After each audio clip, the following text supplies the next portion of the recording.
Friends, ಎಲ್ಲರಿಗೂ ನಮಸ್ಕಾರ. ನಾನಿವತ್ತು ತಂದೂರಿ ಚಿಕನ್ ಮಾಡ್ತಿದ್ದೀನಿ. 4 ಕಾಲು ಪೀಸ್ ಮಾತ್ರ ತಗೊಂಡಿದ್ದೀನಿ. ಇದನ್ನು ಚೆನ್ನಾಗಿ ತೊಳೆದು ತಂದಿದ್ದೀನಿ. ಇದನ್ನು ಮಧ್ಯದಲ್ಲಿ ಕಟ್ ಮಾಡಬೇಕು. ನಾನು ಹೀಗೆ ಕಟ್ ಮಾಡ್ತಾ ಇದ್ದೀನಿ. ಚೆನ್ನಾಗಿ ಮಸಾಲೆ ಎಲ್ಲ ಎಳ್ಕೊಳುತ್ತೆ. ಚಿಕನ್ ಪೀಸ್ ಕಟ್ ಮಾಡಿಟ್ಟಿದ್ದೀನಿ. ಹೀಗೆ ಫುಲ್ಲು ಕಟ್ ಮಾಡಿದ್ದೀನಿ. ಇದಕ್ಕೆ ಸ್ವಲ್ಪ ಉಪ್ಪು ಹಾಕ್ತಿದ್ದೀನಿ.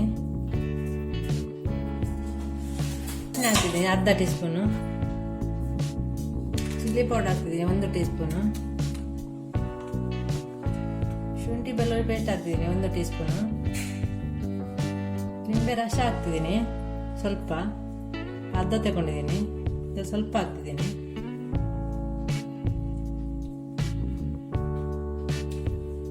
ಇದನ್ನು ಚೆನ್ನಾಗಿ ಮಿಕ್ಸ್ ಮಾಡಬೇಕು. ಚೆನ್ನಾಗಿ ಎಲ್ಲ ಕಡೆ ಮಿಕ್ಸ್ ಆಗಬೇಕು. ಎಲ್ಲ ಕಡೆ ಮಸಾಲೆ ಹೀಗೆ ಹಾಕ್ಬೇಕು. ಇದಕ್ಕೆ 20 ನಿಮಿಷ ನಾನು ಮುಚ್ಚಿಡ್ತಾ ಇದ್ದೀನಿ. ಒಂದು ಬೌಲ್ ತಗೊಂಡಿದ್ದೀನಿ. ಈಗ ಮೊಸರು ಹಾಕ್ತಿದ್ದೀನಿ, ಒಂದು ಅರ್ಧ ಕಪ್ ಆಗುವಷ್ಟು. ಇದೆಲ್ಲ ಅರ್ಧ ಕಪ್ ತಗೊಂಡಿದ್ದೀನಿ. ದಪ್ಪ ಮೊಸರು ತಗೊಂಡಿದ್ದೀನಿ. ಇದಕ್ಕೆ 1 ಟೀ ಸ್ಪೂನ್ ಚಿಲ್ಲಿ ಪೌಡರ್ ಹಾಕ್ತಿದ್ದೀನಿ. ಸ್ವಲ್ಪ ಅರಶಿನ ಹಾಕ್ತಿದ್ದೀನಿ. Garam masala 1 tea spoon. ಸ್ವಲ್ಪ ಉಪ್ಪು, ಅರ್ಧ ಟೀ ಸ್ಪೂನ್ ಚಾಟ್ ಮಸಾಲ ಹಾಕ್ತಿದ್ದೀನಿ. 1 ಟೀ ಸ್ಪೂನ್ ಶುಂಠಿ ಬೆಳ್ಳುಳ್ಳಿ ಪೇಸ್ಟ್. ರೆಡ್ ಫ್ರೂಟ್ ಕಲರ್ ಸ್ವಲ್ಪ ಹಾಕ್ತಿದ್ದೀನಿ, ಬೇಕಾದ್ರೆ ಹಾಕ್ಬೋದು. ನನಗೆ ಚೆನ್ನಾಗಿ ಮಿಕ್ಸ್ ಮಾಡಬೇಕು. ಚೆನ್ನಾಗಿ ಮಿಕ್ಸ್ ಆಯಿತು. ಇದು ಸಾಕು. ಚಿಕನ್ ಮಿಕ್ಸ್ ಮಾಡಿಟ್ಟು 20 ನಿಮಿಷ ಆಯ್ತು ತಂದಿದ್ದೀನಿ. ಇದಕ್ಕೆ ಹಾಕ್ತಿದ್ದೀನಿ. ಇದನ್ನು ಚೆನ್ನಾಗಿ ಮಿಕ್ಸ್ ಮಾಡಬೇಕು. ಚೆನ್ನಾಗಿ ಮಿಕ್ಸ್ ಆಗಬೇಕು. ಇದು ಕೂಡ, ಈ ಮಸಾಲ ಕೂಡ ಈಗ ಚೆನ್ನಾಗಿ ಮಿಕ್ಸ್ ಆಯಿತು. ಇದು ಸಾಕು.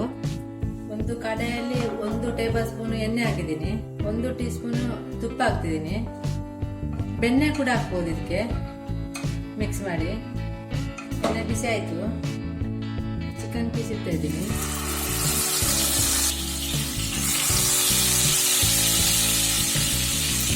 ಮೊದಲೇ 2 ಪೀಸ್ ಮಾತ್ರ ಇಟ್ಟಿದ್ದೀನಿ ನಾನು. ಇದಕ್ಕೆ ತಿರುಗಿಸಿ ಹಾಕ್ತಿದ್ದೀನಿ. 2 ಕಡೆ ಚೆನ್ನಾಗಿ ಫ್ರೈ ಆಗಬೇಕು. ಒಂದು 10 ನಿಮಿಷ ಫ್ರೈ ಆಗಬೇಕು. ಇದು ಆಚೆ ಈಚೆ ತಿರುಗಿಸ್ತಾ ಇರಬೇಕು. ಬೇಯ್ತಾ ಬರ್ತಾ ಇದೆ. ಒಂದು ಗಿಣ್ಣೆಗಳನ್ನು ಇಟ್ಟಿದ್ದೀನಿ. ಬೆಂಕಿ ಕೆಂಡ ತಂದಿದ್ದೀನಿ.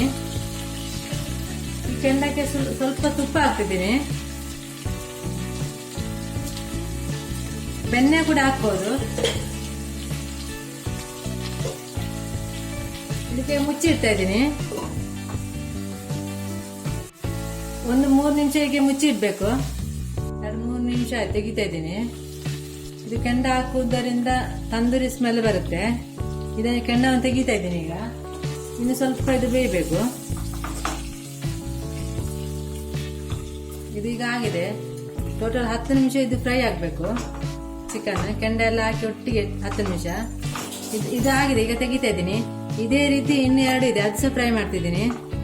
ಚಿಕನ್ ತಂದೂರಿ 4 ಸಹ ಫ್ರೈ ಮಾಡಿದ್ದೀನಿ. ತುಂಬಾ ಚೆನ್ನಾಗಿದೆ ಇದು ಚಿಕನ್ ತಂದೂರಿ. ಇದನ್ನು ಹೀಗೇನೆ ತಿನ್ಬಹುದು. ಚೆನ್ನಾಗಿ ಬಂದಿದೆ ಕೂಡ. ನೀವು ಸಹ ಈ ಚಿಕನ್ ತಂದೂರಿಯನ್ನು ಟ್ರೈ ಮಾಡಿ.